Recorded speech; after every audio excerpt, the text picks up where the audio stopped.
to my YouTube University Eye channel. Call me Dr Jeane.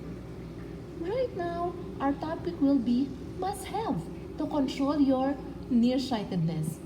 Scientific term, myopia and blindness.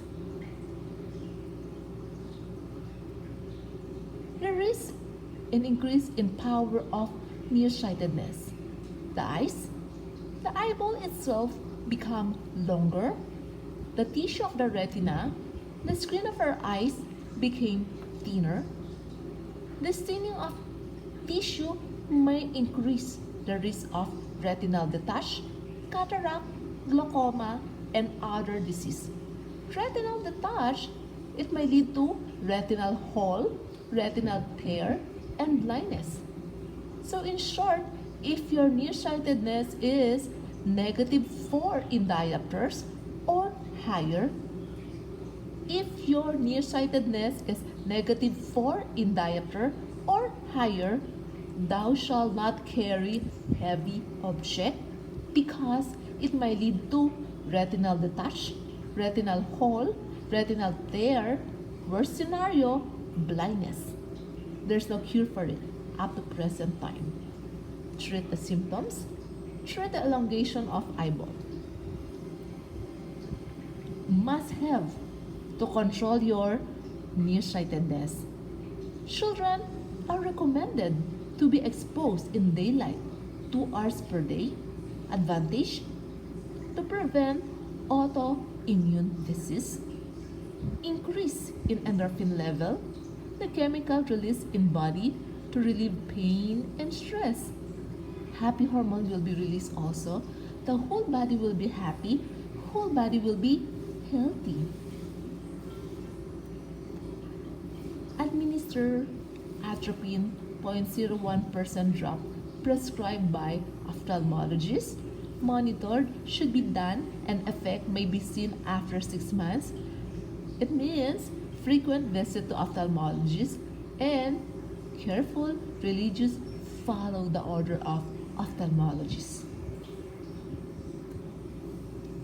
Hard contact lens and rigid gas permeable are recommended to control the nearsightedness because elongation of eyeball, how to control it with the use of hard lens and rigid gas permeable. I'll show you what is hard lens. Hard lens is diameter, it's 9, and the rigid gas 9 also, or a little bit bigger. This is the example of hard lens. What is the difference between hard lens and rigid gas permeable? Hard lens and rigid gas permeable lens, both of them, they control the nearsightedness. But the advantage of rigid gas permeable, it allows more oxygen to pass through. So which means more oxygen, your eyes will be more healthy. It allows the penetration of oxygen so that your eyeball will be more healthy. So which means you have to follow instruction.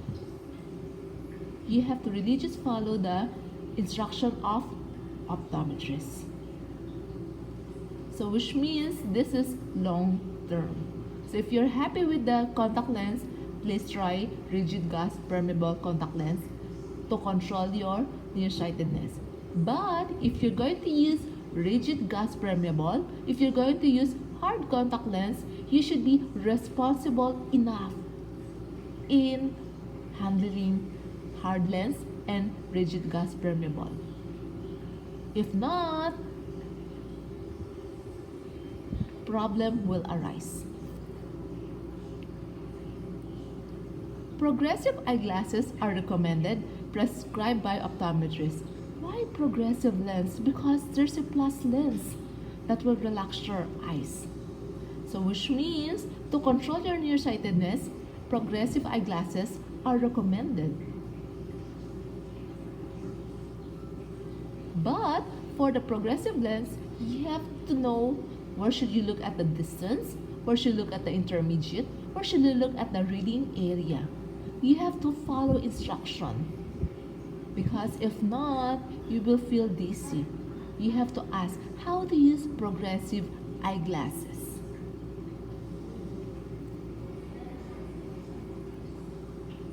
Lessen the use and watch hour in gadgets. In using your gadget, in using your computer, you should limit it to 4 hours only. But don't forget to practice visual hygiene. It means you should rest.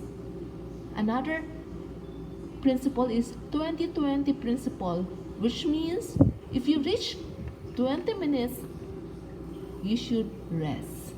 Look at the distance of 20 feet to relax your eyes. Have your blue lens to protect your eyes from blue light radiation. You can visit optometrist for your blue lens eyeglasses prescription. Bibliography: Preventing Myopia, Wolf,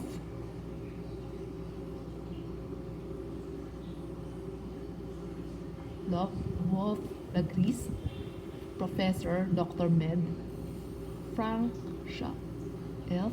Professor Dr. Refnat, NCBI, NLF, NIH.gov, coppervision.com, Andrei Tekchenko, PhD, Columbia University Irving Medical Center, New York, WebMD.com, Simple Fix Pro Nearsightedness by Gina Shaw.